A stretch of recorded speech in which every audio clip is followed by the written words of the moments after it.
Look how pretty they are, y'all. These are gonna be striper bait for tomorrow. Hopefully get to the striper hole before daylight in the morning.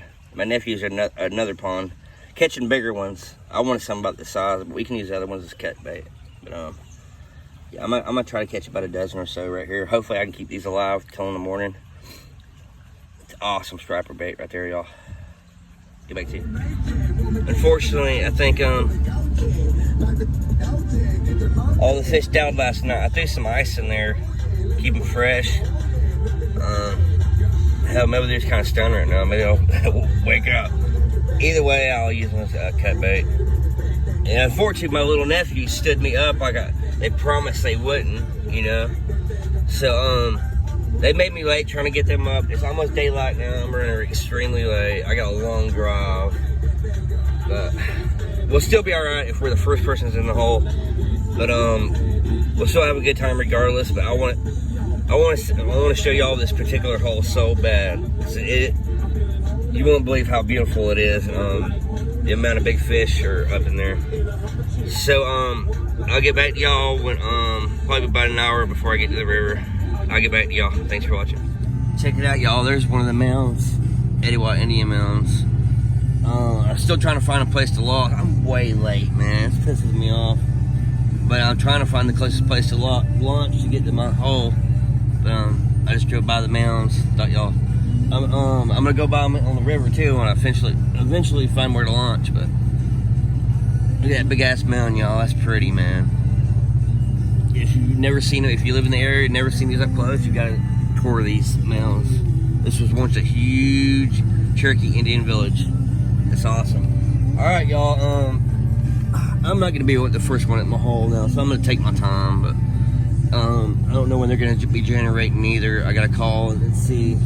Probably around noon, so I gotta get up there and do as much fishing I can beforehand. But maybe we still be the first ones at the hole. I don't know. I'll get back to y'all. Thanks for watching. Hey everybody. Woo!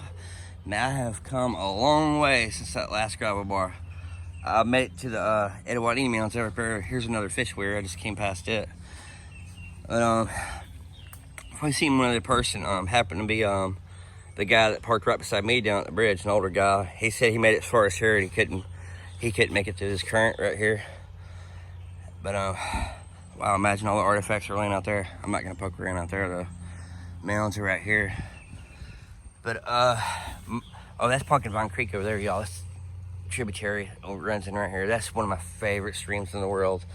Ever since I made that PVC sifter a few years ago, that's the one place I've been wanting to take it and never have. I was gonna throw it on my kayak this morning, but it has so much stuff. I wish I would have. But that actually runs to my nephew's yard, way upstream. One of my 100 nephews. I've never been up there, but he's invited me many times. I may go up there one day. But yeah, I'm gonna walk up here and check it out, y'all, and see if I can get a closer look at it. Get back to you.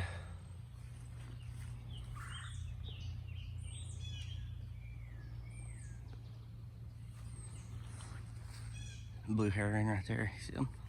See him walking around?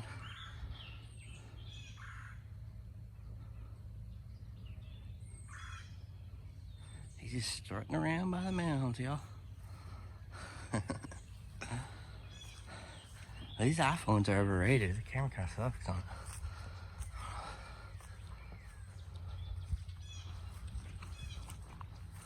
it. Beautiful birds, man.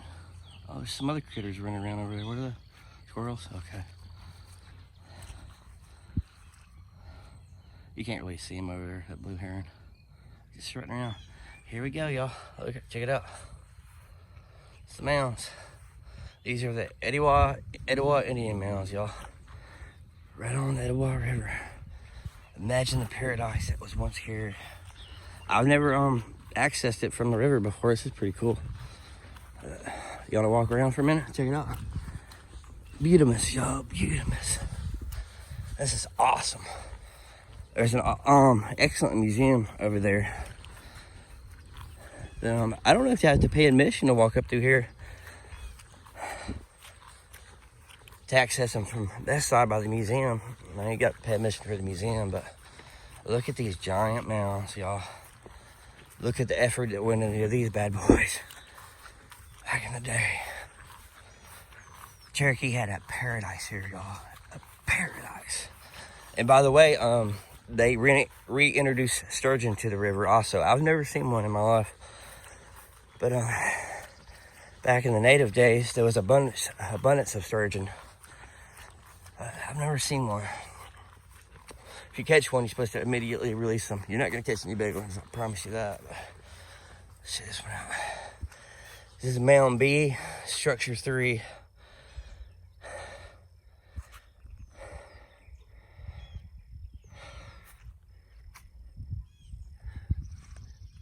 Archaeological excavations show that Mounds B first two construction phases took place during Etowah's late period, AD 1100 to 1200. This construction resulted in a small platform mound about it's got bird crap on it. After a short period when the site was abandoned, construction continued on Mound B from AD 1250 to 1325. Mound building increased the footprint of the mound to the north. Structures were built on its summit. Archaeologists discovered the remains of a structure along with Mound B's western periphery and named it Structure 3. What I'm going to do, y'all, I'm going to focus on that for just a minute. And if y'all want to pause it and read it, go ahead. But I'm not going to sit here and read all of it. Check that out, y'all. Some people think all the natives live in teepees, which that's not the case, obviously. But I'm not gonna walk up on all these, y'all. But you wanna walk up on the big one? I think this may be the biggest one. I'll take a walk up on it if you want to. Imagine all the deer bed down here at night. I need to hurry up and make it back to my kayak. I need to steal my shit. I got my wallet.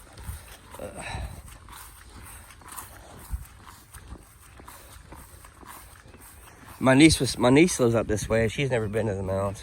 Hey Devin, I love you. But I might stop by and see you. After I leave here, I'll call you.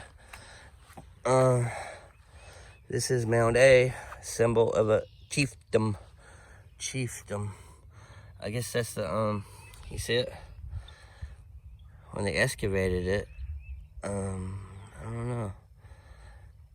Etowah was a Native American chiefdom. Chiefdoms consisted of a highly structured social order and permanent political officers. Kinship rules guided social ranking, and political officers received the right to rule by virtue of birth as both a political and religious leader. A chief ruled until his death. From his temple and home atop Mount A, the chief could rule his people and perform religious ceremonies. Oh yeah, he was a big wig. Georgia's chiefdom societies emerged around AD 1000. Early Spanish explorers included De Soto, who visited Etowah around AD 1540, described a complex system of paramount chiefdoms. Chiefdoms were individual chiefs and their supporters formed alliances and fought wars to establish the regional political dominance.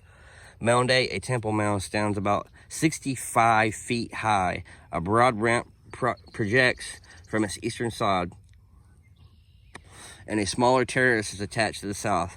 Construction most likely began in the early years of Etowah's occupation, about AD 1000, around AD 1300. Etowah rose to prominence, reaching its peak about AD 1325. Considerable mound construction occurred during these years. Also, a staircase of packed clay and logs was added to Mound A. The staircase measured approximately 22 feet wide. The photograph shows the Mound A staircase as uncovered during archaeological excavations. Mound A has not been completely excavated. Yep, that was during the excavation. Check it out, y'all. All right, let's go see the view from the top. Let's just keep off slopes. Doop, doop, doop, doop, doop, doop.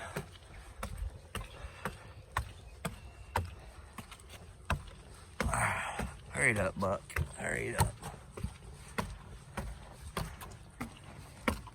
I'll start. Look at this view, y'all. Absolutely beautiful. Here's a smaller mound. That's Mound B. There's a museum over there. I don't know if I'm supposed to access it from the river or not. I didn't see any posted signs. Thank you about.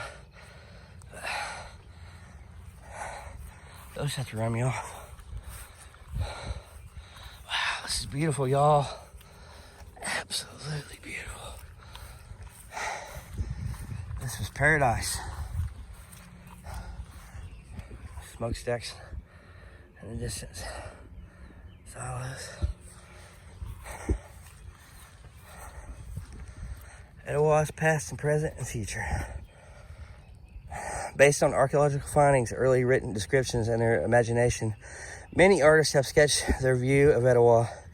This view from the top of Mount A illustrates a tribal chief greeting his villagers gathered on the plaza below at sunrise. Etowah's Mount A commanded a tremendous view of the surrounding area and the nearby Etowah Mountains. Wow.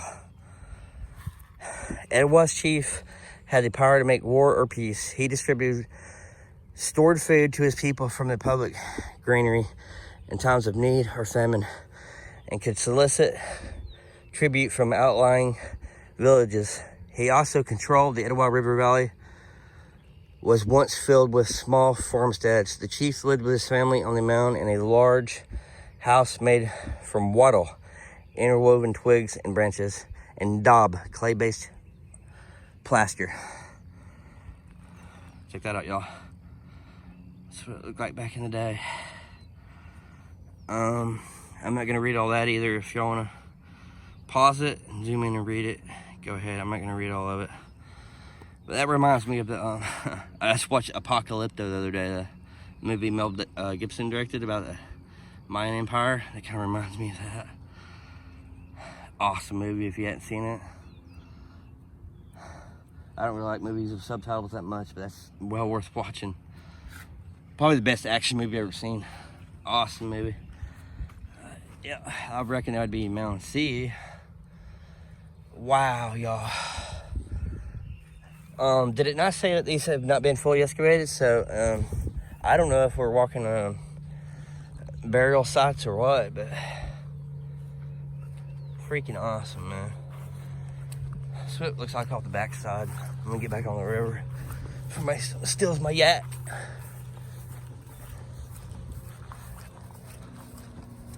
I can hear somebody come up in a motorboat, man.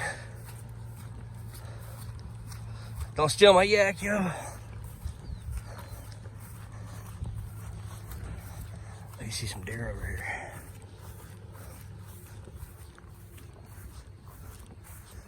Wow, these are pretty steep, man. Look. Dare me jump? Woo! Heck yeah, y'all. This is cool, man. This is absolutely beautiful. I know a dude back in the day, named Joey, who illegally got in those fields. He went with artifacts on. That dude took out of there. Unreal. I mean, stuff I can imagine finding, but yeah, imagine this was killed and you had permission to look. Wow. All right, guys, I am going. Oh, what is that? Is that a hawk? There's a crow chasing a hawk. You see that? I don't know where that blue herring went. He was pretty though. All right, y'all, I am going to take some pictures, and I'm gonna, hopefully my yak's still there. Oh God, oh, nobody's taking my yak over there. Then I'm gonna try to make it up to my hole. That old guy said it'd probably take me 2 hours to get up there, so, but if I can get up there and nobody's in my spot, it'll be worth it. All right, thanks for watching, everybody. Love y'all. Here's one of the sturgeon signs. Lake sturgeon cannot be harvested and must be released unharmed as soon as possible. If hooked deep, cut the line close to the hook and release the fish. Your help is needed if you see a lake sturgeon. Take a quick picture and call the telephone number below. Provide your name or phone number, blah, blah, blah. Yeah, apparently there was abundance of sturgeon back in the native days. I've been over in North Georgia for over 4 decades, and I've never seen a sturgeon, but they've reintroduced them. You know, if you happen to see one, catch one, you got to release it immediately. I found a, some of y'all might have seen the video where I found my nicest arrowhead in a creek last year. If you watch the original video before I edited it down, where I also found like a rock that I thought was an effigy. And I believe it is. And I thought it looked like a fish effigy. And what it looks like is a sturgeon effigy. Every time I show it to somebody, they just roll their eyes like I'm crazy. I'm serious. I think it's an effigy of a sturgeon. You know, maybe thousands of years ago.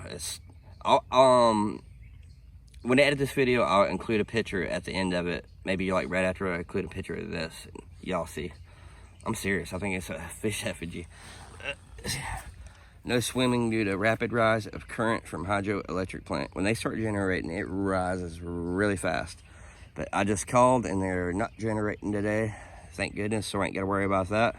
I thought that might have been a factor. That's why I was trying to rush up to my hole in the first place before they started generating. But luckily, they're not today. There's somebody fishing right over there. Yeah, look how pretty this is, y'all. That is Pumpkin Vine Creek right there. It runs in. If I can make it to my hole, I am going to come back down and go back up Pumpkin Vine. I bet there's some bass spawning up in there too. Some spots and stuff. But yeah. Beautiful, y'all. Beautiful. If I hit any gravel bars on the way, I'll stop and let y'all check it out. But I'm gonna do my best to make it to my hole and try to catch some fish. Easy part's coming back down, but I'll give it to you. Thanks for watching. Hey y'all, I've come a hell of a long way still, and I'm still not there. But I decided to hit this gravel bar since most of my brim have died. I had these green worms, and I seen this log debris right here. I knew there'd be some brim around it, and I threw one of the green worms in there and caught me another live brim. I'm gonna use the rest of this as cut bait. But man, if those would have been stayed alive, those little bright ones, man, they love them. I do have a couple little bitty ones still alive in there, but majority of them's dead. They're gonna be cut bait. But I just caught that one on a worm instantaneously, and they do eat brim that big. The stroppers do, and gar and blue cat. But yeah, I'm gonna catch me a few more. Then I'm gonna ease up this little. Look at this little tributary right here, y'all. Heck yeah, might be some artifacts up there. I'm gonna catch me I don't know, maybe 6 more brim. Head up there, and I'm gonna try to get to my destination. It can't be that much farther, man. Man, I think it's after 11. I got here at 8. I've been paddling forever, but all right, I'll get back to y'all. Thanks for watching. Okay, y'all caught like 8. Some really perfect size little bluegill, man. Be the perfect bait up there. I put a lot of water in there to try to keep them alive till I get up there. I don't know how far I got, man. Man, I should almost be there. But I got a feeling I'm gonna paddle for another hour. I gotta go through this one last little weir right here too. I walked up through here, poked around for an airhead, and a hawk came out of nowhere and scared the shit out of me. Straight right down towards me, I had a bunch of blackbirds chasing it. That's crazy how the little birds would chase after them hawks like that. That's funny. But I'm gonna wait till we get my big pole and shit till I get up there. One good thing about today, every fisherman I talk to is not stripper fishing. They're all fishing for little spots, but throwing lures for spots. But if I see any stripper fishermen, it's probably gonna be up there where my destination. So hopefully I'll get up there and there won't be nobody over there. But it's not usually how it goes. But luckily, hopefully, nobody's in my little hole. Unless I see anything cool on the way, I'll see y'all up there. Thanks for watching. Check this out, y'all. I just picked it up on this gravel bar. Look at this craziness. What is this? It's freaking me out, man. Where'd that belong to? Actually, it was out in the water right there. I picked it up. That's crazy, ain't it? Look at that. I don't know what that was from. That ain't from no fish, is it? I don't know. I might keep that. That's crazy. But I just talked to those guys right there. That's how far that locking dam was, and oh, I just get away to my destination. Oh shit! Dang it! I've been trying to conceal it. But yeah, they said it's another mile. They came through there and they said there's people all over the dam fishing. But I got one little sweet spot. Hopefully, nobody's aware of. But I'm still gonna paddle up there regardless and try it out, you know. All Alright, y'all, I got a ways to go. Hopefully I'll make it. I'll get back to y'all. Thanks for watching. Hey, y'all, after almost 5 hours of paddling, I finally made it to my destination, which is here. It's really hot right now, but as I was saying earlier, it could be a good thing for me, because what a lot of these people fishing down here don't realize is the fish school up underneath. This building's hollowed out. The secret is to get right up against that brick column right there.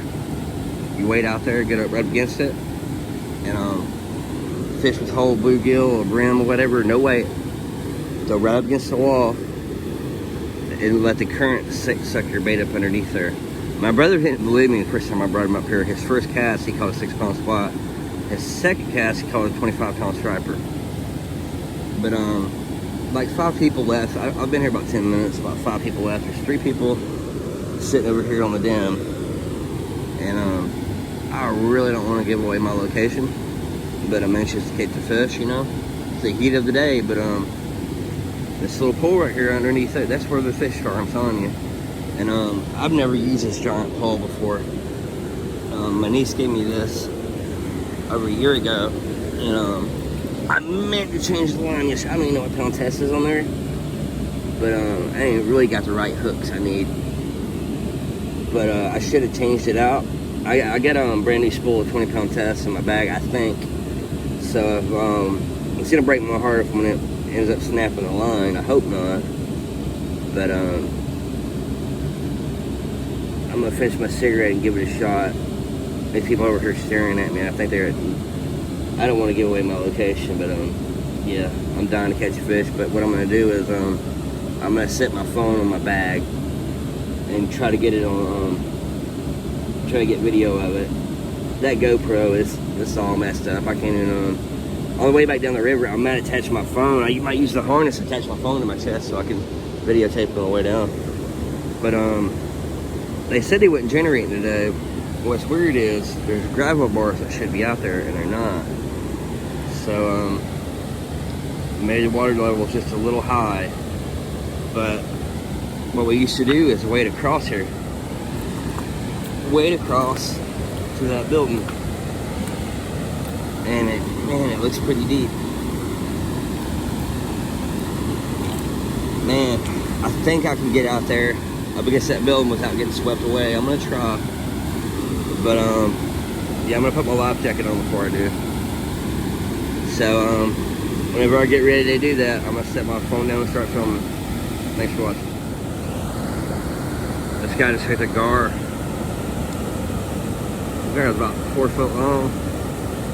He started to pull it up. A lot of gar in here, y'all.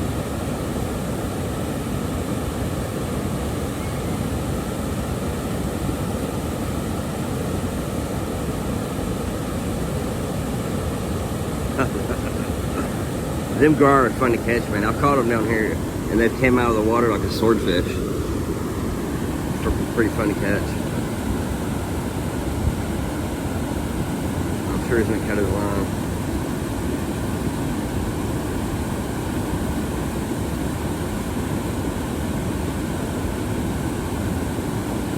I guess it's still leaders in my bag.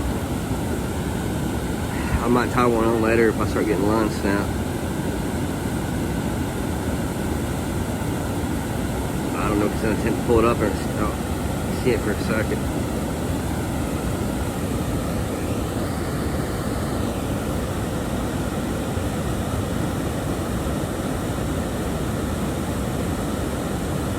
That's a smaller one. Oh, he's nah. Oh, I think he broke the line. Yeah, he broke the line.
Hey y'all, I hadn't caught nothing. I had to stop recording. I'm down to like 30%. I don't know if I got hung up. It was a giant ass fish that pulled me up under there, man. But I had to break my line.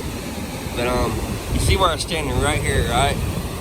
I stood over there for like 20 minutes. My back started hurting. I came out, walked back over here to fish, and I look out here in the water.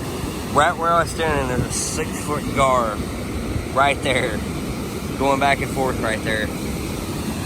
And he disappeared for a minute.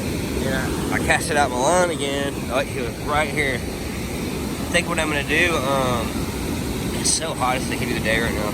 I'm gonna make some cut bait, and I'm gonna chum them in right here. If nothing else, I'm trying to catch a gar. These waters are full of gar, so I know there's some striper holding up underneath there, man. But the water's a little higher than it usually is when I get up against there and let it pull up underneath the wall. It's a little harder to do. You keep pushing my bait back out here, But I'm gonna try to chum them in and catch a gar at least. I'll get back to y'all. Check this out, y'all. Is that crazy? Look at that. Just found this gravel bar right here. Pretty neat, huh? I think I know what this is. I think Adventure Archaeology, I think it was Adventure Archaeology come one the other day in a creek, and I think people were saying it was a kiln brick or something like that. For a minute I thought it might have been native. I did find the braiding stone I posted a video of last night, my favorite native artifact ever found. I found it on a gravel bar out there that is now submerged. Normally it'd be you walk it on it, but water's up today. That's pretty freaking cool, huh? If I wouldn't have seen the video the other day of Adventure Archaeology finding one of these, if that was him, I think it was him, I might have thought it was native. Hell, maybe it is, I don't know. Pretty neat find, man. But I've been out here for hours in the hot sun trying to catch a fish. My back is killing me.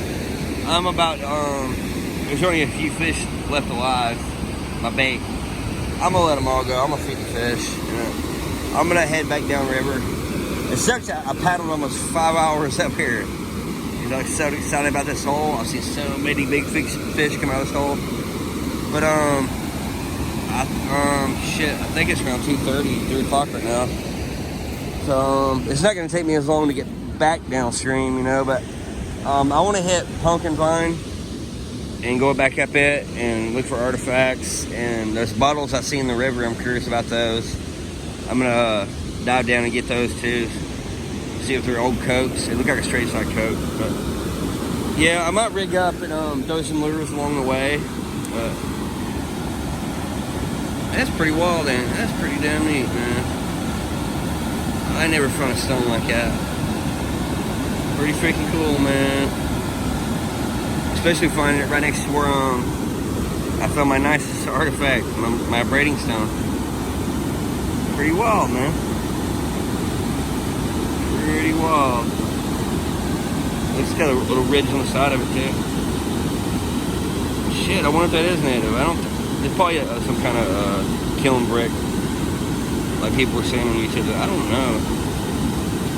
Somebody knows for certain, let me know, man. Look at this whole place. It's pretty cool, man. This seriously is the best freshwater fishing I've ever done in my life, y'all. I've seen 80-pound fish come out of here before. And they're generating, man. It's like a raging river. I don't understand why the water's up so far right now. It's just ain't generating. But yeah, I was afraid to go back out there after I seen that. I swear it was a 6-foot gar swimming right where I was standing. And the last time I came off of it, I fell in the water, and lucky I had my life jacket on. If I get swept away, that would have sucked a giant gar out here. But okay, y'all, I am gonna head back downstream. But I'm gonna stop along the way and do some treasure hunt and stuff. I'll get back to y'all. Drum. Y'all see it right there? Sure. There's quite a few of them. Like black drum.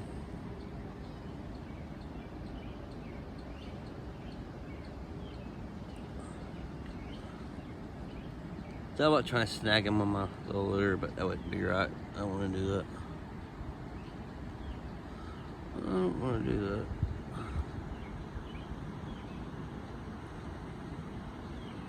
Can't really see them, can you? There's a variety of fish in here. It's just getting them bite. Let's see right here behind me.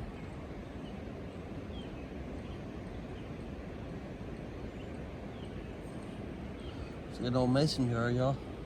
I'll sit down there. I love how. Oh, look at these old bottles. There's no bottle. Oh, is that a Coke? I don't know. You know, say. Kind of looks like a little pepper. I don't know. I love how clear this water is. Alright, I'm gonna, oh, there's snub bottles. Oh, look my lure in. Hold on. It's like an old wagon wheel right there. I tried to pry it up with my oar and it wouldn't come up, but there were bottles everywhere. Really old cans. I see some pretty old bottles, but not worth getting in the water all over.